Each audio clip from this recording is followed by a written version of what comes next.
All right, let's talk about this Commanders offense. And these two teams did meet in Week 11 during Thanksgiving, and here we are at the very end.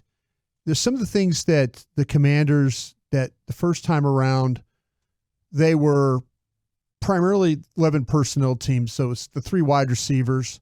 That hasn't changed much. They've attempted the most passes in the league at the time.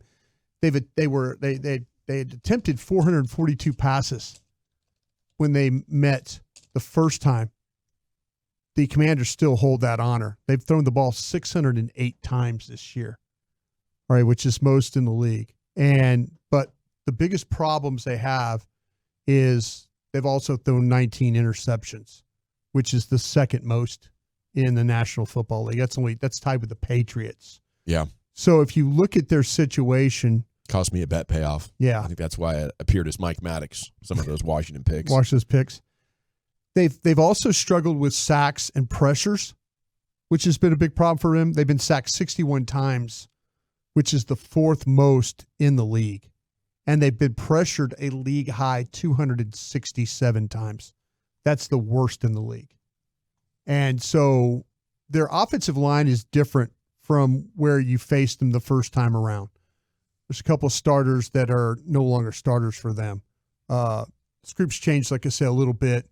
Charles Leno and Chris Paul were the 2 starters, and they're no longer in the lineup. It's Cornelius Lucas and Shadiq Charles are the 2 starters, and Sam Cosmi, and then Trent Scott is playing the tackle. Now, Trent Scott is filling in for Andrew Wiley, who they got from Kansas City, and he is an injured elbow. He hurt his elbow in Week 16 against the Jets, so there's some question whether he will be available at right tackle. But Trent Scott is the guy that the Dallas Cowboys need to go after in this football game, the right tackle.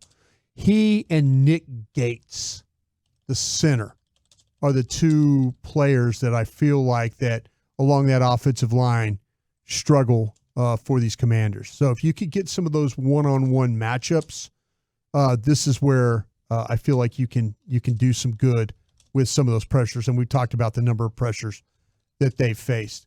Ron Rivera's come out and he said that in fact that Sam Howell is going to start. And so that, in my opinion, is a break for Cowboy fans. Good sign of the tank. I would say that's the message got across. Because Brissett does a better job of protecting the football. He's not going to throw it into harm's way. And he's also dealing with a hamstring injury, so that might be a little bit of something going on there. But Howell's not afraid to throw the ball to the other team. And we talked about that with the 19 interceptions that he's had this year. Wow. Brissett can make all the throws. Howell can make all the throws. But the thing about Brissett is he really does a good job of like extending the play, using his legs. He can keep his eyes down the field and find the open man. When he got snaps, their offense was different. And their offense is different because, he's just not going to throw it into harm's way. Now, their wide receivers are really, really, really good, in my opinion. I know that I say this about Terry McLaurin a lot. If he played anywhere else, he would be an all-pro. He's just that kind of receiver. But also last time that these 2 teams met, Curtis Samuel had a really big day. And he's continued to be that guy. When these teams met the first time, Samuel was not the second most targeted player on the team. That was their tight end, Logan Thomas.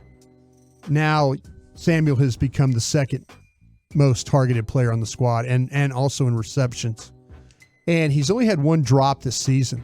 So he's super reliable. We all got a glimpse of him when he played Thanksgiving. But the thing that makes him difficult to defend is now they're moving him around all over the place. And so if you're going to try and say, okay, well, how would you handle Samuel? I think it's a difficult ask just for the fact of how they move him. We see with CeeDee Lamb what they do with CD to prevent him from getting bracketed in coverage. You move him around and you line him up in different spots and you can't get a beat of where he's going to be. Plus you can't bracket him.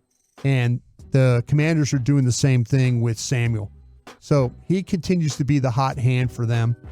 But we're going to need to be able to get a body on him, and then also get that body on McLaurin as well. I think those are two, and they've also got Jaheim Dotson, the rookie from Penn State. But I think that they've kind of felt like that he's the third, fourth guy there right now. So they're going to ride with McLaurin, and they're going to ride with Samuel. Robinson's a good weapon in the pass game too, isn't He he? is, yeah. And that's what I was going to say about the running backs here in my last bit of time. Is I really do like this running back group that the Commanders have. I think Brian Robinson and Antonio Gibson are quality players. And it is a mystery to me why the Commanders don't run the ball more. It really, really is. I said this in week 11. I do like this group, but they just don't get the opportunities that others do. And the unit is last in the league in the number of attempts. And they're first in the league in number of pressures they've given up. It seems to be that you would, if you were giving up a bunch of pressures and sacks, that you would try and run the ball more, but they just don't. I think you have to be ready, like you're saying, Gavin, is that you have to be ready for the screen pass with this group. I just have so much respect for Eric Bieniemy's ability to win games and come up with good game plans, coming from Kansas City, having the Super Bowl success. Those things make me feel like they're doing it on purpose to lose games.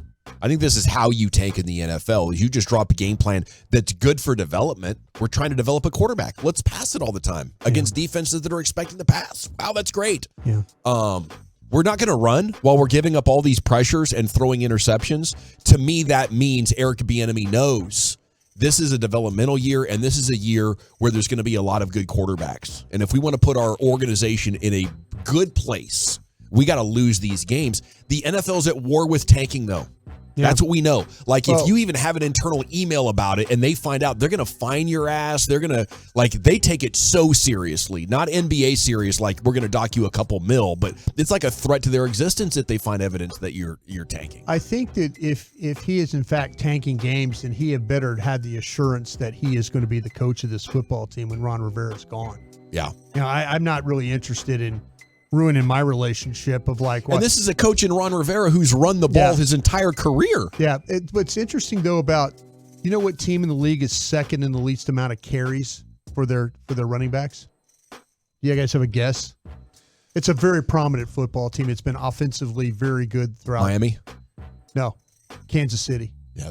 Kansas City is a team that has not handed the ball. They're the second when it comes this to year? Number of carries, for their running backs. I wonder if that's just a fundamental thing that you think about, Kansas City, that maybe Eric Bieniemy's brought with him to Washington as well. And he's convinced Ron Rivera that throwing the ball is the best thing with a second-year quarterback. Yeah, because my thought was, especially if you look back on the Super Bowl last year, is Bieniemy is not an offensive coordinator who's afraid to run. Yeah. He's going to try to do what you suck at defending. Yeah. And, last year in the Super Bowl, it was, a lot of the running back and Patrick Mahomes. Mahomes was hurt, and they did run the ball pretty effectively in the Super Bowl. Yeah. But right to this day, Washington is number one for the least amount of carries, and Kansas City's number two. I would not be surprised if Bieniemy comes in this game and tries to challenge Dallas running the football just to see if, in fact, that they can. They were right at 25 attempts per game last year. Yeah. In Kansas City, they were 24th in the NFL, but that was just 2 attempts away from being dead average. Yeah.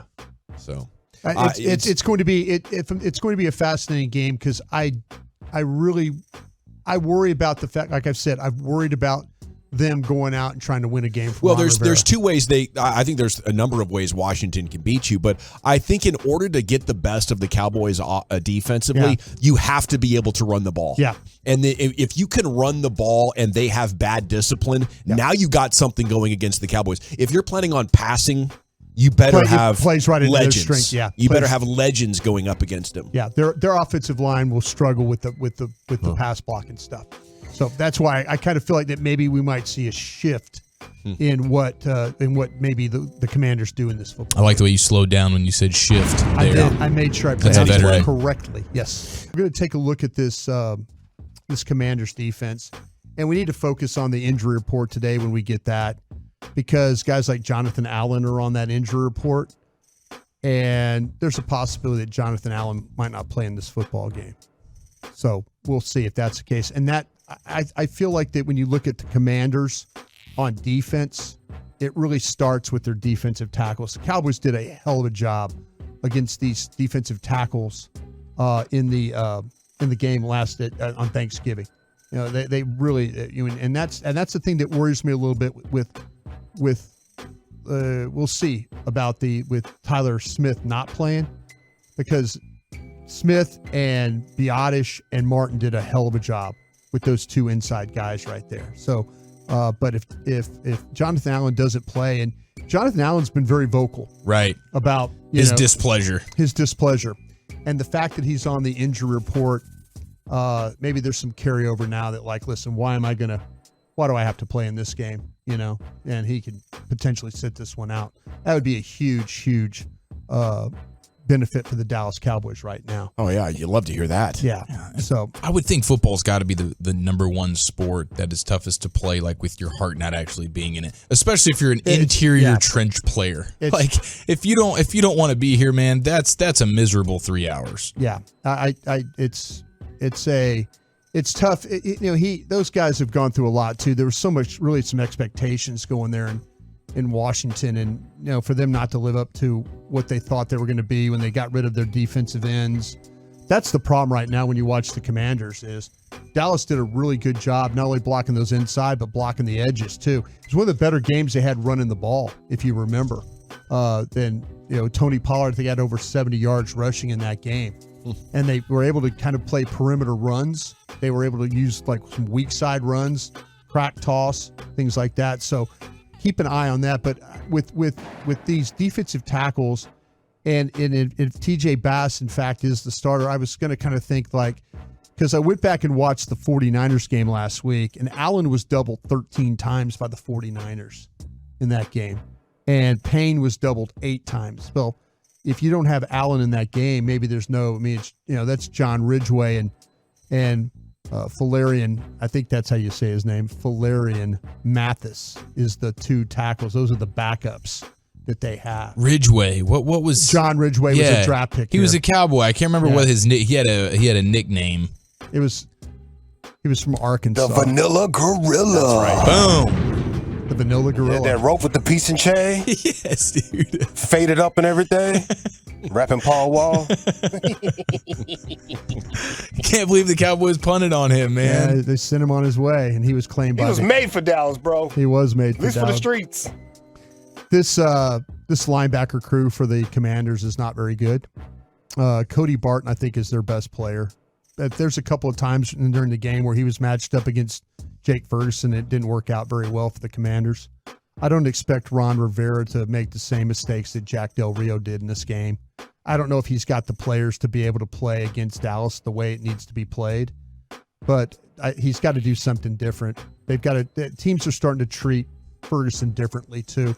And the reason I bring that up is because in the secondary, they're really, really banged up. Benjamin St-Juste, Kendall Fuller, they're dealing with injuries. Tariq Castro-Fields is another guy that plays safety, plays some in the nickel. St-Juste has a concussion. Fuller has a knee. Castro-Fields has a shoulder problem. They really did a good job of attacking St-Juste and Fuller last time that they played. They put their safeties in some really, really bad route combinations. That hurt them. Brandon Cook's speed was a problem for them. The rookie Emmanuel Forbes from Mississippi State is the guy that played a lot last week against the 49ers, and he's I think their best defender of the ones that are left. He's a really aggressive, sticky corner. He does best work when he can play press. The Commanders will flip their corners back and forth is what they'll do. So they'll try and find matchups. So you have to be ready for that. But in this game against the 49ers, Forbes, he carried Samuel, Ayuk, and Kittle. So don't be surprised if, in fact, that they put Forbes on Ferguson some in this game, like what we've seen other teams do here the last couple of weeks, and try and take Ferguson out. He might be the one guy that even though that Lamb is playing so well, but Ferguson is the kind of a guy that Dak will go to on third down. So he made some incredible plays in that game last time against the Commanders. So they might not want those linebackers to cover. So keep an eye on Forbes again against a banged up secondary. This might be a big, big problem for the Commanders.